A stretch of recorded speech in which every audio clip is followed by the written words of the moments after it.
magaalada Nairobi ee caasimadda dalka Kenya ayaa si weyn waxa looga dareemayaa isku xaysi siyaasadeed oo xubnaha mucaaradka ay ka sameynayaan halkaas. Nairobi caasimadda dalka Kenya waxa kulamo siyaasadeed oo aad u xoogan ka wado madaxweynaha maamulka Jubbaland Axmed Maxamed Islaam Axmed Madoobe,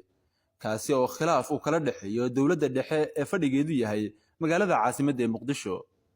xogta laga helayo kulamada Axmed Madoobe ee Nairobi ayaa sheegayo in madaxweynihii hore ee dalka Maxamed Cabdullaahi Farmaajo uu isku dhiibay Axmed Madoobe oo dagaal siyaasadeed uu kala dhaxeeyo oo gaaray heer maxkamadeed madaxweynaha Jamhuuriyadda Federaalka ee Soomaaliya Dr. Xasan Sheekh Maxamuud.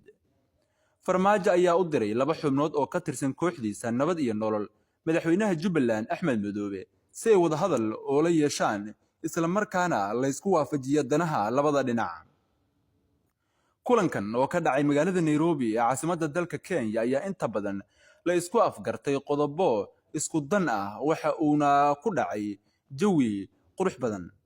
labada dhinac waxa kulankooda fududeeyay dowladda Imaaraadka oo maalmahan isku ururinayso kooxaha isdiidan si ay iyadu u maamusho isla markaana galaangal ugu yeelato arrimaha doorashooyinka ee madaxweyne Xasan Sheekh Maxamuud sida weyn uu ugu ololeynayo.